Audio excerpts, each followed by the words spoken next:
Halo semuanya, perkenalkan saya Ramona Ditya Ardianti, mahasiswa semester 1, kelas 1C dengan NIM P1337433221014 di Poltekkes Kemenkes Semarang. Pada kesempatan kali ini, kita akan membahas mengenai keterkaitan antara pandemi COVID-19 dengan kerusakan ekosistem dunia. Pertumbuhan populasi yang tidak seimbang dengan pertumbuhan ekonomi akan menjadikan perubahan dramatis antara interaksi manusia dengan lingkungan. Perubahan yang tidak baik akan mendorong terjadinya bencana ekologi. Salah satunya adalah pandemi COVID-19. COVID-19 merupakan contoh terbaru kasus bagaimana tindakan manusia sangat berpengaruh terhadap penyebaran penyakit menular. Seperti yang kita ketahui, COVID-19 pertama kali muncul di Wuhan, China pada Desember 2019. Mulai saat itu banyak teori bermunculan. Teori konspirasi menyatakan jika virus ini diciptakan di laboratorium Cina. Tetapi konsensus ilmiah mengatakan jika virus ini berasal dari hewan yang kemudian menular kepada manusia.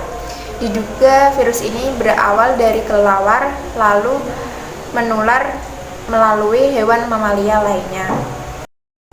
Menurut WWF, dalam kurun waktu 60 tahun terakhir, 2/3 dari penyakit yang diklasifikasikan sebagai pandemi berasal dari hewan. Sekitar 70% dari jumlah tersebut berasal dari hewan liar. Studi terbaru yang dilakukan oleh peneliti Amerika Serikat dan Australia menyatakan jika tindakan manusia yang merusak keanekaragaman hayati dan alam liar juga ikut mendorong terciptanya penyakit menular tersebut. Contohnya adalah Ebola, MERS, HIV, dan juga tentunya COVID-19. Lalu bagaimana bisa hewan menyebarkan penyakit ke manusia? Tanpa kalian sadari, meningkatnya urbanisasi dan mobilitas manusia membuat penyakit lebih cepat menyebar. Perubahan lingkungan dan iklim yang telah menggusur dan mengubah habitat hewan yang tentu saja ikut merubah cara hidup dan pola makan mereka. Cara hidup manusia juga berubah. Sekitar 55% manusia kini hidup di kota, meningkat 35% dibanding 50 tahun lalu. Saat ini, kota-kota besar menjadi tempat hidup para hewan. Contohnya adalah anjing, rakun, unggas, dan juga monyet. Mereka lebih sukses hidup di kota-kota besar karena mereka mendapatkan makanan dari sampah sisa manusia.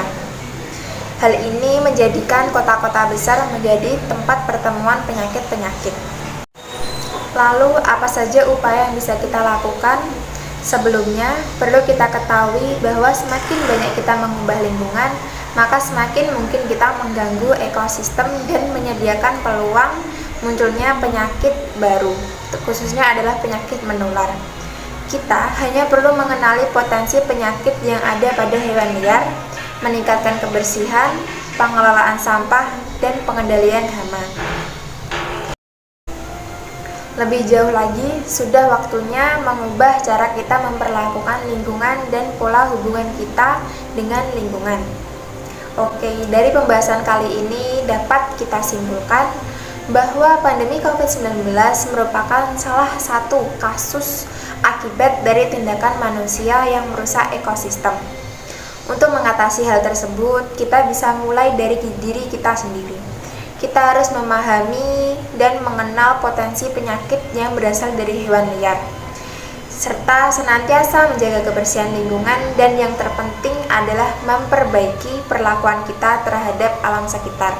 Sekian dari saya, apabila ada tutur kata yang tidak berkenan, saya minta maaf.